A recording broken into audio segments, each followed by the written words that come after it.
We're going to be talking about some interesting topics today, and we're going to be inviting a special guest here in just like 2 seconds. And of course, we have our man of the hour and the king of content himself, Andrew Wall. Welcome. Thank you so much. I'm glad to be here. Hey, everyone. Thanks for joining us for the next episode of Illuvitalks. We have so much juicy stuff in this. I don't even know how we're going to fit all the content in within this hour. Official Illuvium account. Do you mind muting there? Your thing, I'm seeing like an audio thing pop up next to your avatar. But yeah, I'm really excited too to be talking about Elon Musk buying Twitter. I'm sure that'll be a contentious topic. I don't know if you guys have heard, but that's going to be fun to analyze how that impacts our space as well. All right, today we have the special guest here on stage, the hustler of Web3, HustlePedia himself. Welcome to this episode of Illuvitalks, man. It's great to have you on. And yeah, if you want to give a short little maybe intro to everybody in the audience, who you are and what you're about. Yeah, absolutely. Thank you for having me on today, and super stoked to just kind of get into everything with you guys. If you don't know, I do YouTube content on crypto gaming, metaverse, and NFTs specifically. I do my content primarily on Crypto Banter's YouTube channel. We have a little north of 500,000 subscribers. And like I said, I'm strictly focused on the crypto gaming, metaverse, and NFT markets. And I absolutely love what's going on at Illuvium. So just excited to talk everything on the agenda today. Awesome. Well, like I said, it's great to have you on. And of course, we'll be talking about some P2E topics and kind of a little hot one, incoming here. So yeah, P2E, kind of changing to play and earn. So this is kind of an interesting topic. And before we get into it, kind of let me explain a little bit what that means. So, obviously play to earn, it's kind of like the, like you are going to earn money, right? Like there's no question to it. But the Polka Starter co-founder, basically banned that term, and he wants to use play and earn, which is very interesting and a kind of a different paradigm shift, if you will, because it kind of like is around the basis of, putting the game first, and then, people having fun first, and then you like earn secondary to that, obviously because it's crypto, not financial advice. But yeah, so first up, Andrew, what's your thoughts on this whole terminology shift in the space? The co-founder of Polka Starter changing that, literally banning the term play to earn. What's your thoughts on that? Bullish on play and earn terminology, if you will, or what's your thoughts? Man, I have so much to share about this. So as a marketing person, running marketing for Illuvium, I am very, very happy to move away from the play to earn terminology, simply because Illuvium in particular is not going to be play to earn. And so let me clarify. So games like Axie Infinity, the biggest game in the space right now, did kick off and did gain popularity primarily because it was a play to earn game. I mean, go look at the comments on most of their videos. I did a bunch of research recently on that. And almost all of the discussions around Axie Infinity in particular are about the earning aspects of Axie, gaining Smooth Love Potion, SLP. And that's why people are playing that game in particular. And that has sort of dominated the conversation in this space for a long time. However, as we've seen with Axie Infinity's tokenomics model, when you have millions of players coming in and siphoning value out of your economy through an infinitely printed token, SLP token, the value of the token obviously bottoms out and tanks. I'm not trying to FUD Axie Infinity right now. I'm just highlighting why play to earn, even as an idea, is the wrong idea for this space. Axie Infinity became popular because people could play that game to earn. That was the only reason why they were playing, was to earn. And the token itself is we just went down 50% just recently since they dropped Axie Origins. And it's not because the game is bad, let's say. It's not because the development team over there is currently making mistakes. It's nothing like that. It's simply because the idea that you can play a video game and just endlessly extract monetary value from it is not a real idea. just like in the real world, in real economies, in throughout human history. You can't just print money or print crypto in this case and just give it to people for free and have that work out for your economy and for your society. Every society that has done that has ended up tanking their economy and ultimately ending their empire. Roman Empire, countless empires. United States is currently doing this with the dollar. So the point of sharing that is the idea that you can play and then earn for free lots of money from a video game is a fake idea that only lasts for a short period of time. And then the game and the economy gets mined out and there's no value left. And it's essentially a wealth transfer from the people that invested money into the economy to people that did not invest money in the economy. And it just transfers their wealth to those free to play players. Axie showed us that that model doesn't work, and there's not currently a fix for it. So, how does this tie into the play to earn, to play and earn transition? Well, play to earn clearly doesn't work. We don't have a working example of that yet, but play and earn can make sense. Create an incredible game that people really truly enjoy. The experience itself has enough merit on its own to just enjoy playing. And then if you happen to earn things in that game, whether that be an NFT or a car or an Illuvial or a card, whatever it may be, that happens to be worth money and you can earn from the items that you get in the game, then you've got a wombo combo that is setting you up for success. And that, I think, is the future of the blockchain gaming GameFi industry is play and earn. And the big switch there is the earning doesn't come first. The earning is a byproduct of enjoying a great video game.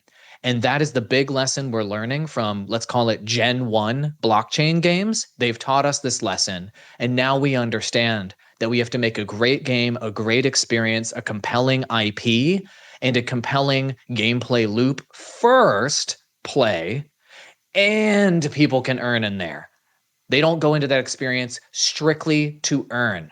And so this is a very healthy change for the industry. And Illuvium in particular will be using the terminology play and earn moving forward because that more accurately reflects what our project has been focusing on since day one. Yeah, I absolutely agree with that. And not only that, just the kind of PR side in mainstream media and helping there as well. So I know like with play to earn, it's kind of, you see a lot of coverage on that. And oftentimes it's negative in mainstream because like you mentioned, the wealth transfer in a negative way. So it is important to, I think, have a little bit of that paradigm shift that is suited for their mainstream and not just your crypto audience, if you will. I think that's going to be important, like as far as the wider adoption goes. Anyways, like that's my thoughts. Now, HustlePedia, what's your thoughts? Agree with that, disagree? What's your thoughts on play to earn versus play and earn?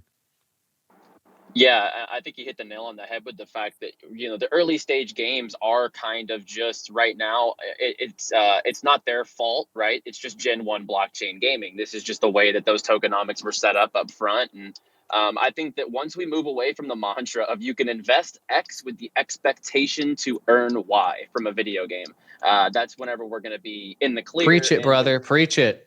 And when blockchain gaming is going to be up and running in a way that I believe is going to be effective and appealing for people, because I've never walked into GameStop in my life and paid $1,000 for an item that gets me access to the game, right? So we have to get things that these traditional gamers can wrap their heads around, and it shouldn't be the fact that you have to set up your MetaMask first and all this complicated stuff that a non-blockchain user would be very foreign to that, and they might not even sign up to play the game because of the fact that it's so hard to open a MetaMask. What is a seed phrase, etc. So making these games gameplay centric that actually makes you want to hop into it.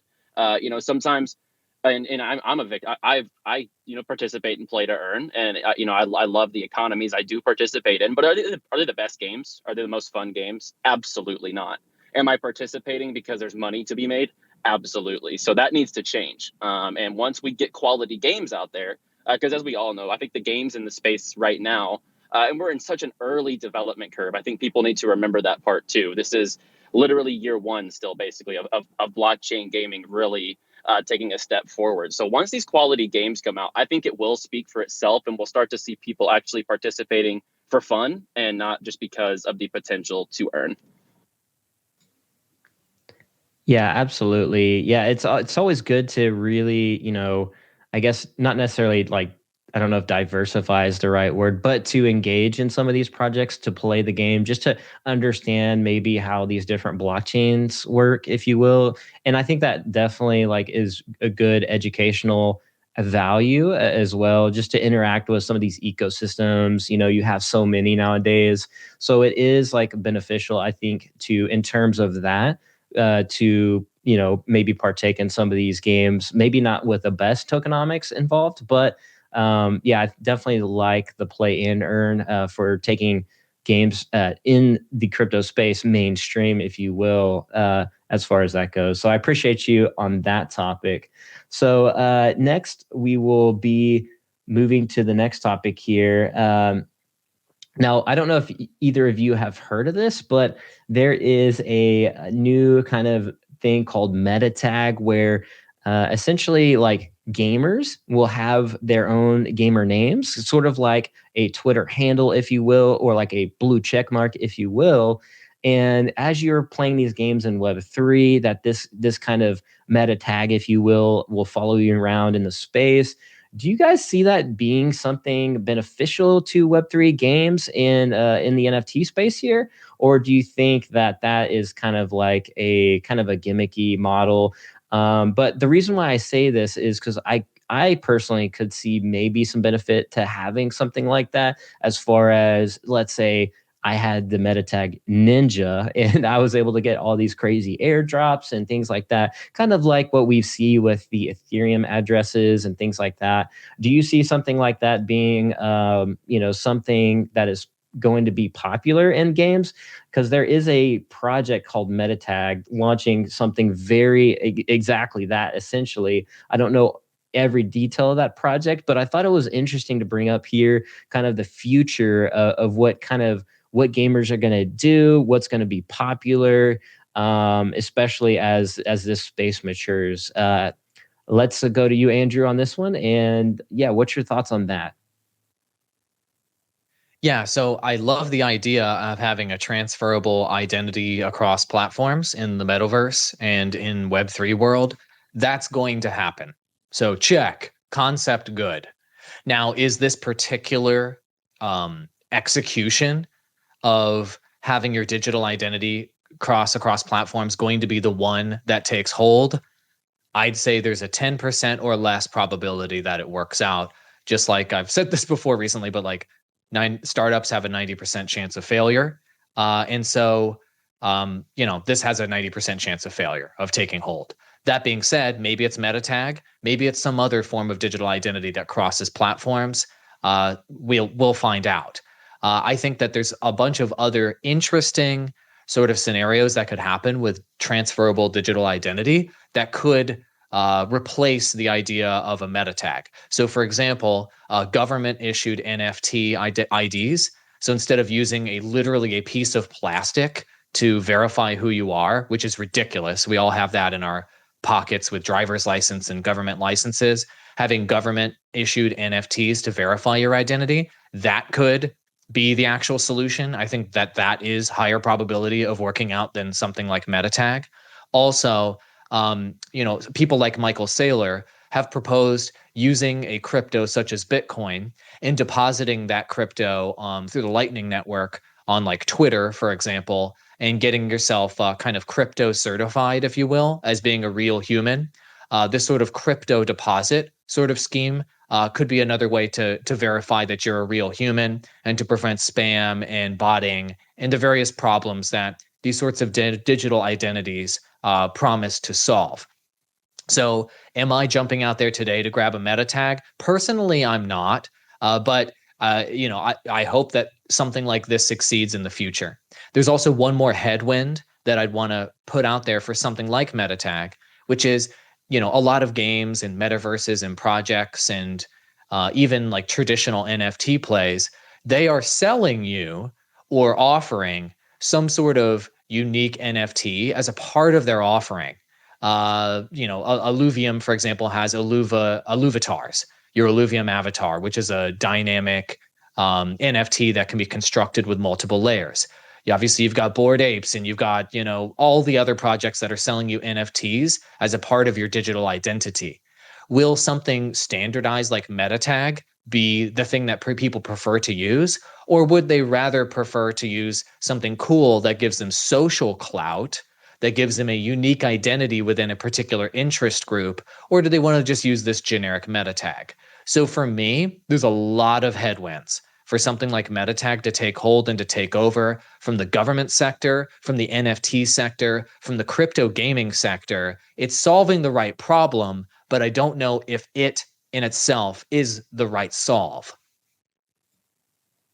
Yeah, I could agree to that as well. I think that what I've seen in the Web2 space is like companies try to kind of. Hey, Kyle, your microphone is going bananas, man. Your mic's going totally bananas. Is it just me? No, not just you. Okay. You're roboting super hard, bro.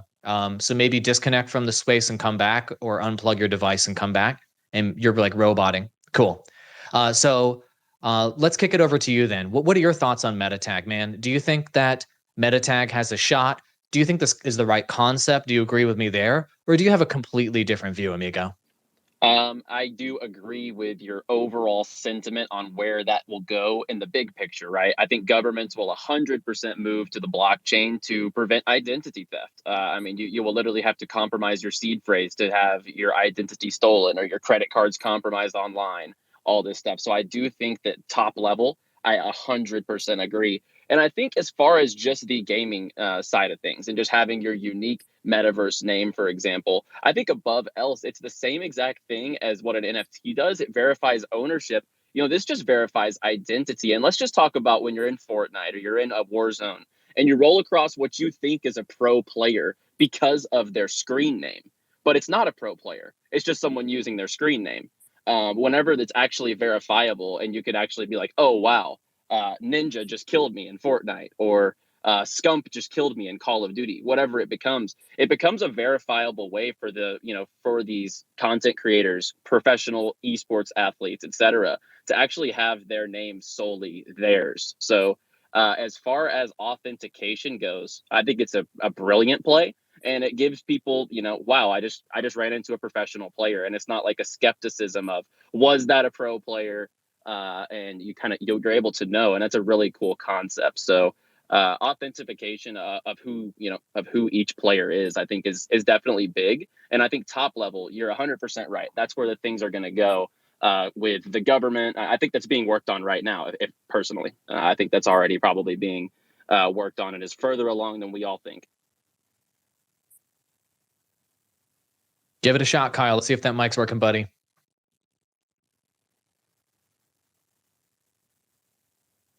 We got nothing from Kyle. I don't hear anything from Kyle.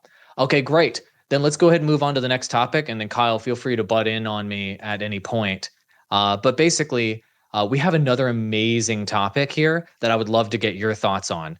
And that is OpenSea competitors. So obviously OpenSea has been dominating the NFT space as the primary marketplace that everyone has gone to. And it has largely facilitated the explosive growth in the NFT sector. However, as we know in business, whenever somebody's making profit or they're taking a new market, you better believe the entrenched players and other players that have capital, that have employees, and that have a stake in that sphere are going to try to cut in, copy paste the model, and do it themselves. We've seen crypto.com open up an NFT marketplace. And now, of course, we see Coinbase, the big boy, especially in the United States, making a social media style NFT marketplace. And so the question, and with 0% Coinbase fees for a limited time, huge asterisk there, 0% for a limited time. And so I'd love to ask you, amigo, and I'll ask you first and then I'll share my thoughts. Do you think that these centralized exchange players such as crypto.com, Coinbase, let's assume literally every other exchange is going to do an NFT marketplace as well. Can these centralized exchanges become the primary player in NFT exchange, or are they going to kind of have a middling presence here? And is it going to stay more into the realm of something like an OpenSea or even, other decentralized methods of sharing and buying and selling NFTs in a marketplace? It's a great conversation, right? We know the pull and the power that these Coinbases, crypto.coms, et cetera, do have within their respective regions that they operate in. But I kind of liken it to, if you're only using Coinbase for crypto, it's the kind of same example, in my opinion. If you're only using Coinbase for crypto, you're selling yourself short, right? And you're also using one of the most centralized platforms in crypto. And everyone, kind of the saying, not your keys, not your crypto. So in that regard, you would be keeping every single bit of your assets on an exchange, on a centralized entity, that if that entity got compromised, got hacked, went down, we all know that exchanges happen to go down very frequently when the market goes down. It's great timing every time. But we know how that happens. So if you don't have control of your NFTs on top of that, I kind of think that it might have retail appeal, kind of like what I said with Coinbase right now. The first place that people go to buy crypto when you're new is Coinbase. It's very easy to set up. Doesn't take a MetaMask wallet. You're not doing any sort of crazy seed phrases. So it's very easy to pick up on if you're new. And I think that that's kind of going to be the same thing for someone who wants to go new in the NFT space, but might not want to open up a MetaMask or even know what the hell a MetaMask is. So I think that it's going to be the retail hub for new NFT traders. And I think it's kind of like the gateway exchange to the open seas and the decentralized world of NFTs. Yeah, the reach and the users on platforms like this is obviously insane. I have a relatively bearish outlook on what Coinbase is offering, and it's just because I don't think that profile-based NFTs, profile picture-based NFTs, the sort of like let's buy a piece of digital art and the style NFT that we're seeing in the market right now is going to be the future of NFTs. I think it's going to play a small part in what NFT marketplaces are going to be in the future and what people will want to buy. But I think this is going to be very much in the minority.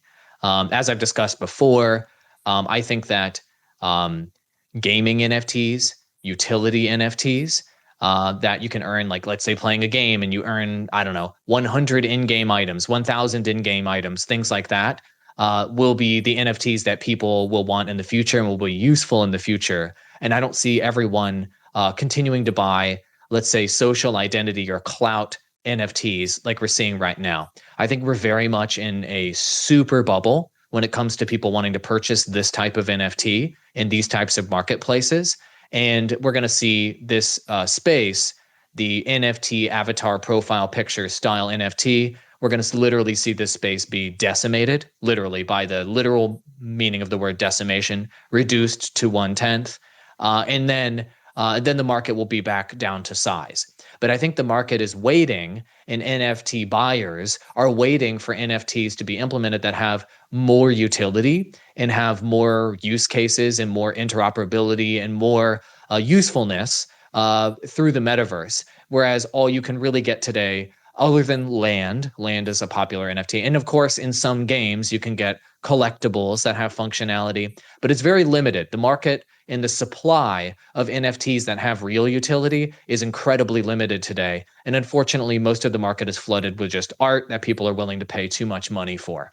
So I'm not bullish on Coinbase NFT marketplace or crypto.coms or any of these centralized marketplaces, because I don't think that this type of NFT long term is going to be the primary NFT that people are using. I think primary NFTs are going to be like the NFTs that get issued in games like Illuvium or Star Atlas or Gods Unchained, etc. That are going to be that's going to be like 99% of the market moving forward in terms of NFTs. The bulk of NFTs will be there.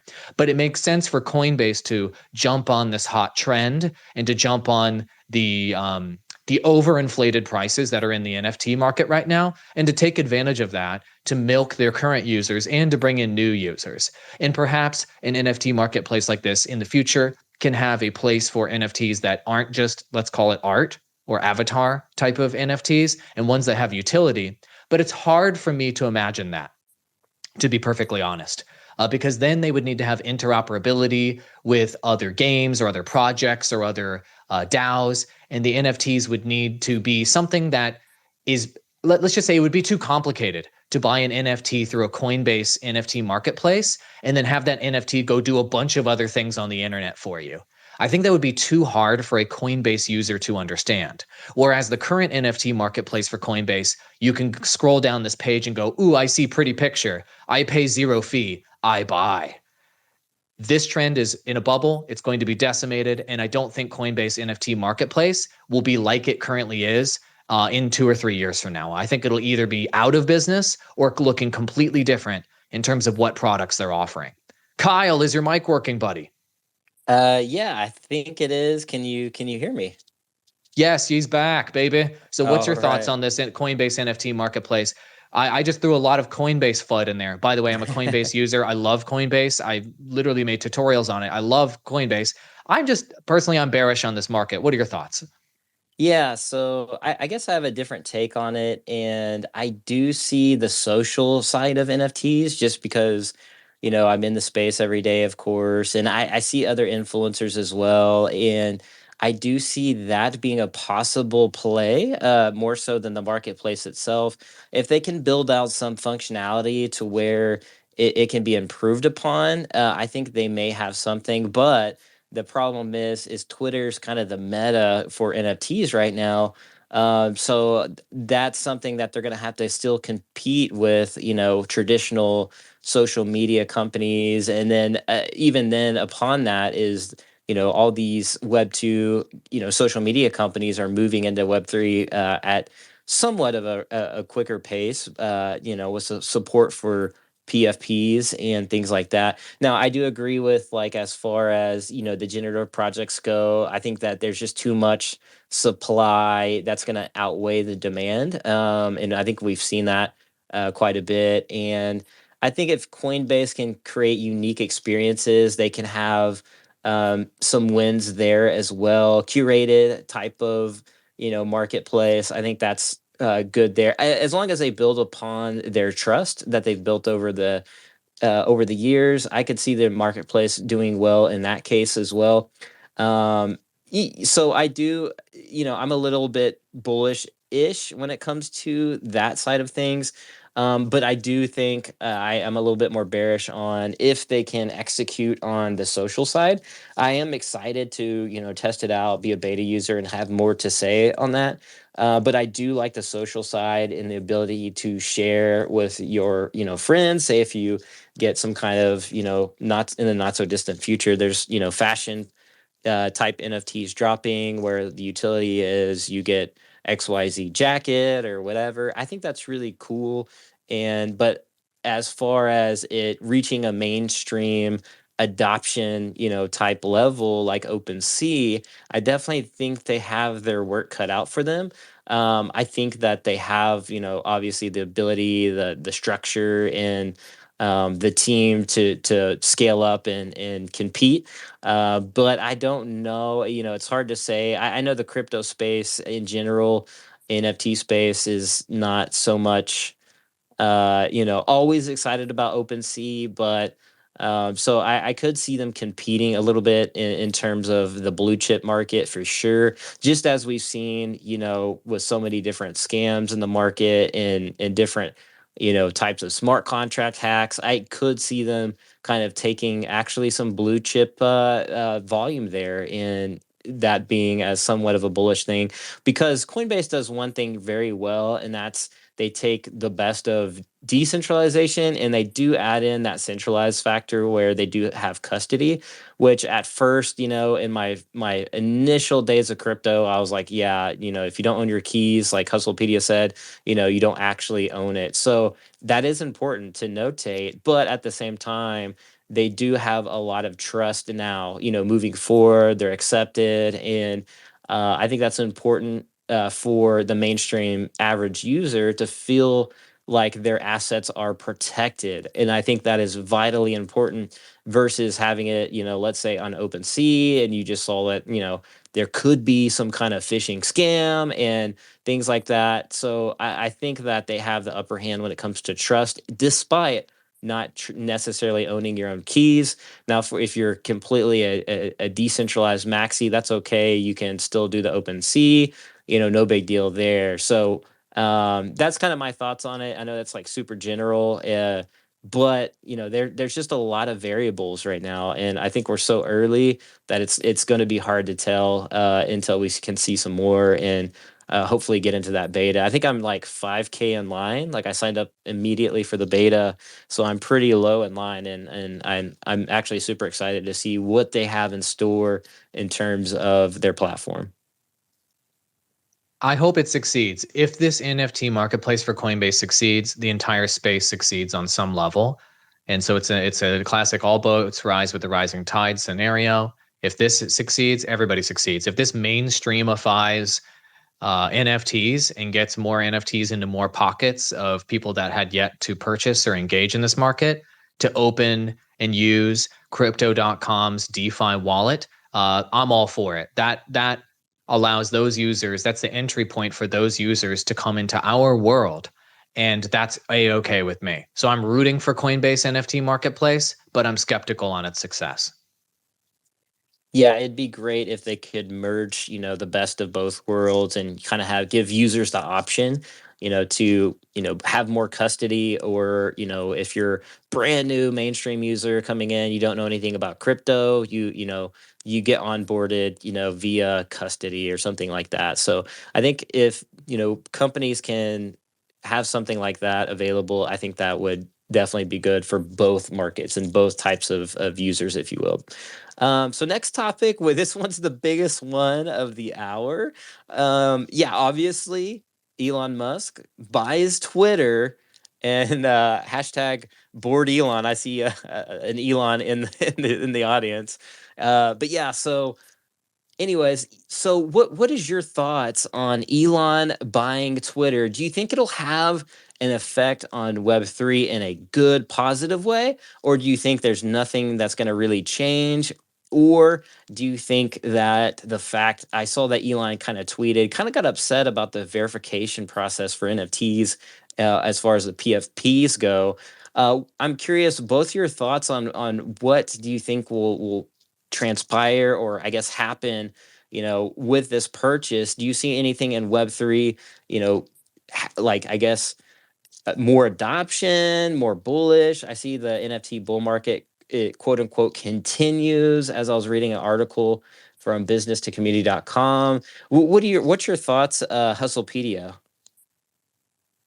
So as far as the Twitter stuff, it's great. I think it's, obviously great for freedom of speech. I think people are really overhyping the crypto side of things, though. I don't want to.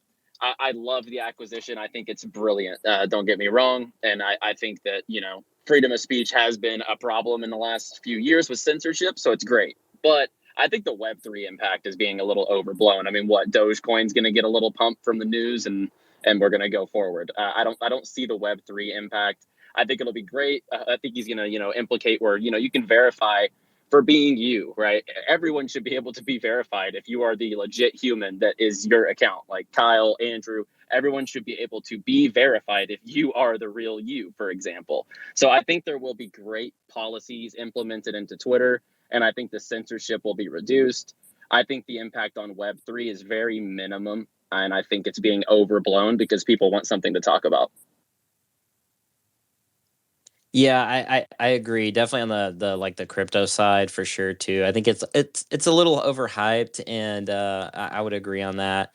And I'm excited to see, yeah, what happens. And yeah, if I'm able to verify as myself, that's also great. And I think that helps out with knowing who's who. And I know there's like a big, massive bot problem, especially in crypto and NFTs, especially in this space. And I think we all kind of suffer from that, even if you have just a couple thousand followers or whatever, right? I think, if you post something that triggers a bot, like you get like 15 bots like commenting under your post, and the whole premise is they're trying to steal either your seed phrase or get you to submit information, and all these phishing attacks. So I think Elon's going to really hone in on in taking out these bots, hopefully, and really saving a lot of people a lot of headache in the space. And so I am very excited for that, specifically because I do see people fall for these things, and I do see people lose, you know, a big portion of their crypto, or they get hacked, or whatever the case may be. So I think that's going to save a lot of heartache. I don't know how he's going to accomplish this, but he's accomplished quite a few things in his life. So hopefully they can formulate some kind of strategy to really take out these bots that are just costing people their funds, crypto, and stuff like that. So Andrew, what's your thoughts? Yeah, so I was kind of I'm not shocked, but I was it was hilarious, but it was also kind of sad for humanity for me to see lots of trending RIP Twitter type of posts when Elon went for the acquisition, and you heard the same old song and dance with people. As soon as someone comes into power, they say that they are going to leave, right? So, like when recent US politicians were elected, people said they're going to move to Canada or wherever to escape. In this case, when Elon buys Twitter, people say they're going to delete Twitter and never use it again.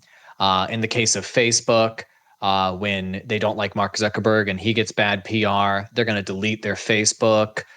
Insert technology or power shift, and people saying they're leaving, they're taking all their toys and they're going home. Well, guess what, my friends? Nobody leaves, nobody picks up their toys, and nobody goes home. They stay exactly where they are and they just deal with it. And so that's exactly what's going to happen with Twitter. So this whole uprising or whatever around this acquisition is going to be like a near zero impact. I just wanted to highlight that and just say this is just history repeating itself. You've seen it a million times. And so nobody's leaving Twitter. The second part is I'm incredibly bullish on Elon Musk making this acquisition. I think this is the first time in Twitter's publicly traded history that they now have a good outlook on their business. Twitter has been a buggy platform that rarely implements new, meaningful features. Um, for example, just in this Twitter Spaces, you bugged out and you roboted out, Kyle. I've been dropped from Twitter Spaces a million times. Twitter doesn't work right. As a professional marketer who uses Twitter, their back end of their advertising platform is god awful. Their content management system is just embarrassing. Facebook has been wiping the floor with Twitter from a marketing, advertising, and actual business model standpoint for a very long time. And that's not because Facebook's evil and Twitter's good, and that's why. It's because Twitter is just very bad at developing their platform in comparison to their competitors. It's buggy, underdeveloped, and way behind the curve. And so, where does Elon Musk come in here? Elon Musk recognizes that this management team that's currently running Twitter, they're not the right management team, and he's going to delete them. And that's good because Twitter has stagnated for a long time, and it's been limited in reach to media elites and to financial elites, political elites, media, or, influencers, that type of world. And the people that are here in this chat, a lot of you guys fall into that category, whether you're wealthy or not. You are definitely much more intellectual than and sort of educated than the average person. I think by having the greatest entrepreneur of our time, potentially the greatest entrepreneur of all time, come in and buy any business is the most bullish thing that could literally possibly happen to any business, objectively. And so I like that Elon is promising to shake things up. I like that he is looking to delete the leadership of Twitter and put in new leadership. And I like the goals that he's already committed to solving. Number one, finally give us that fucking edit button already. Why is it taking so long? Number one. Number two, solve the scam and duplicate profile and a malicious bot problem. The only real solve to that problem, guys, is crypto. It's either NFTs, it's putting it on the blockchain.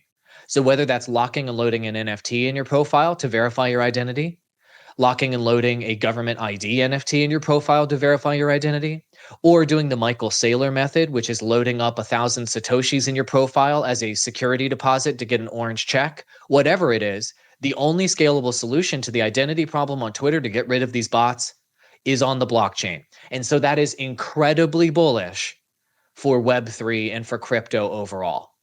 Now, in terms of the business model, last point, Twitter has done a middling job of growing their advertising business, and they are years and years and years behind Facebook and Google in terms of an advertising offering.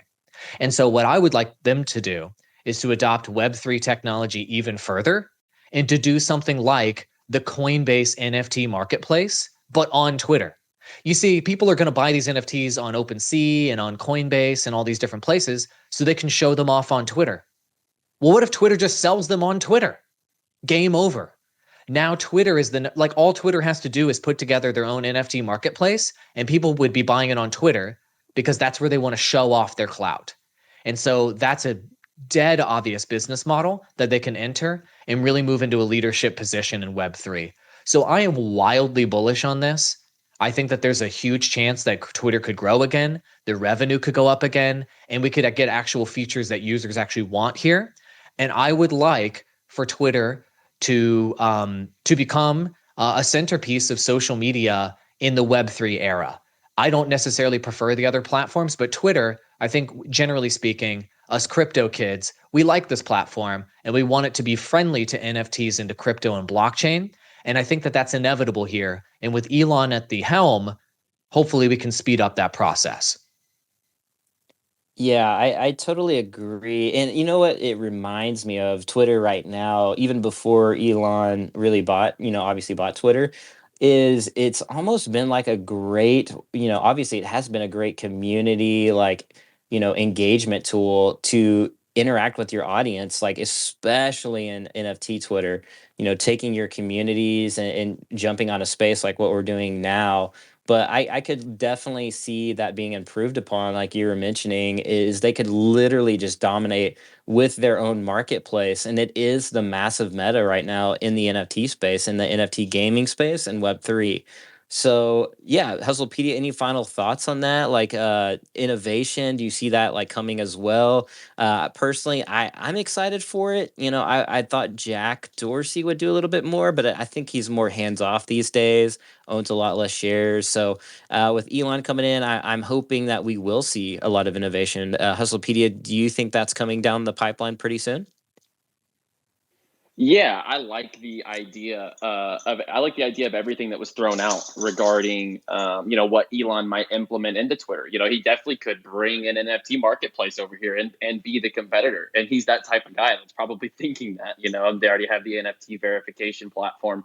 No, I agree. It's definitely bullish for the business side of things. I just don't know how it's going to affect crypto in a massive way, other than the fact that us NFT people and everyone in the space does flock to Twitter first. So if he makes it that hub continually and brings in Web3 features, and I could see that definitely being bullish for the space. But just the news, I see it just as that. It's just news. Yeah, for sure. Yeah, I hope to see just the little things, cleaned up a bit.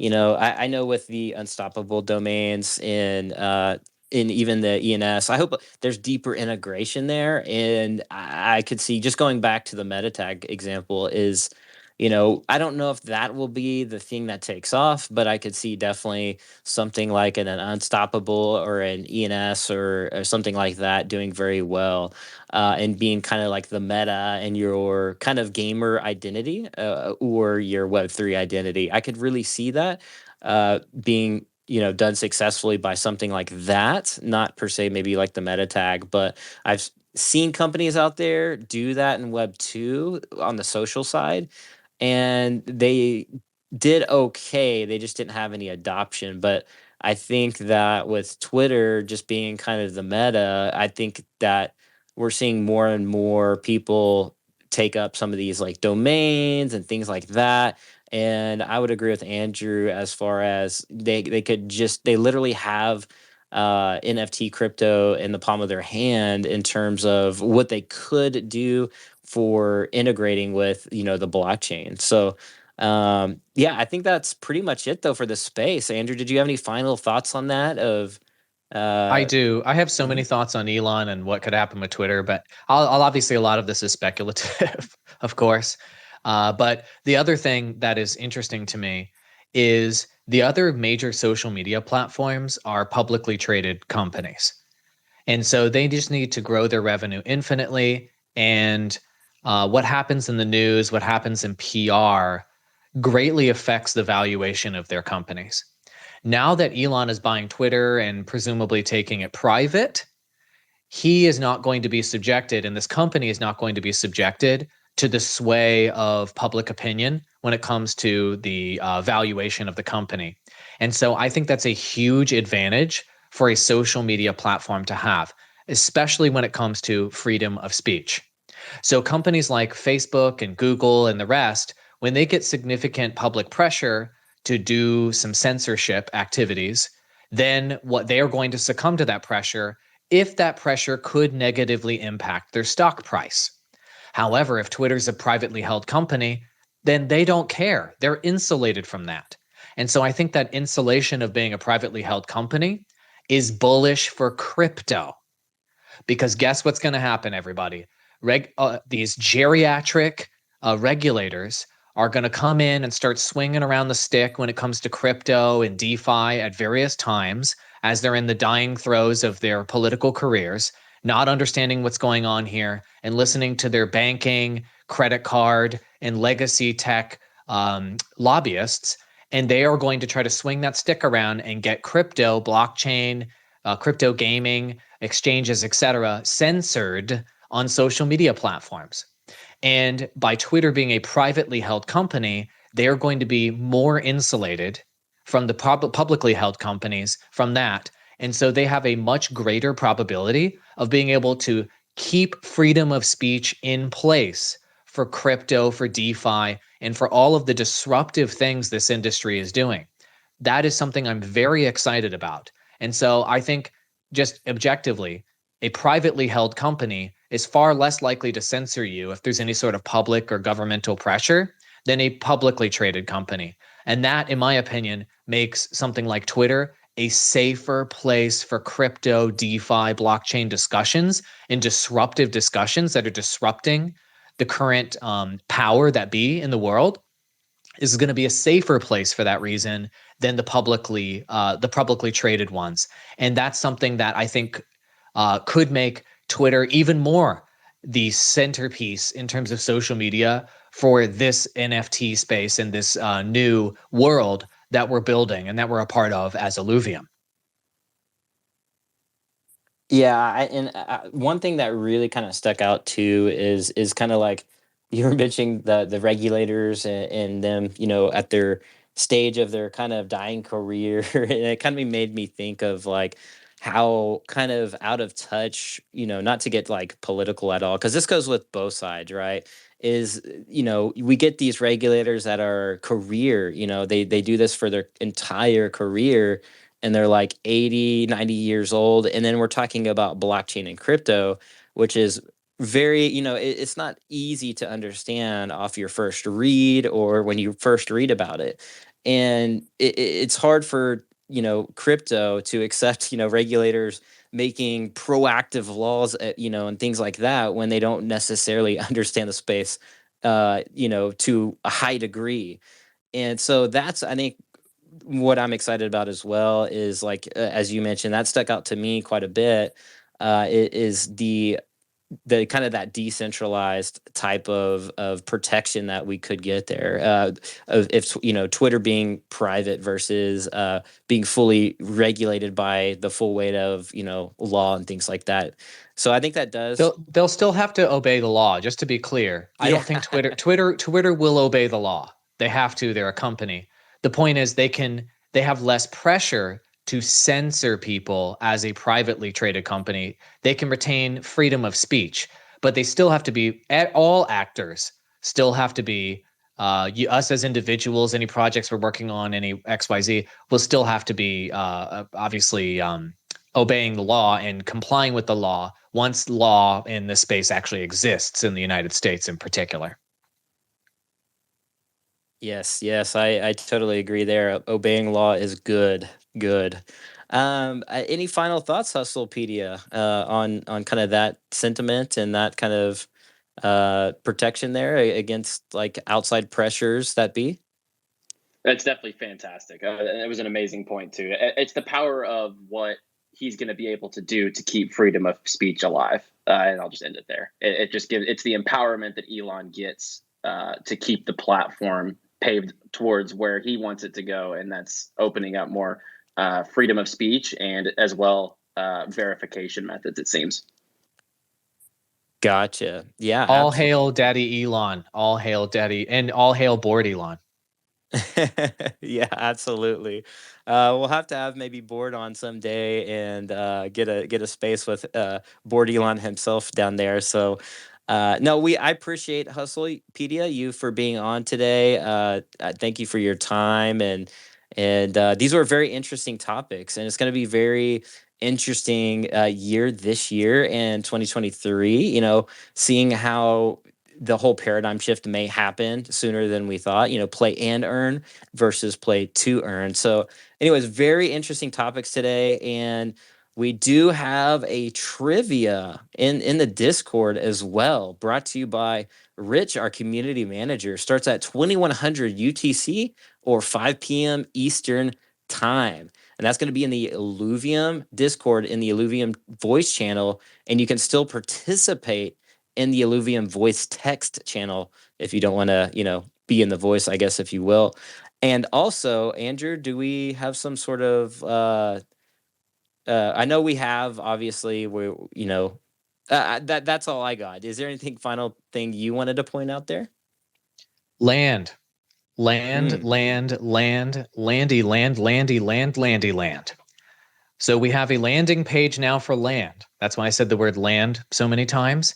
Illuvium.io/land. So if you want to register and stay up to date with Illuvium's land sale, people have been asking when, roughly 2 trillion times. We hear you.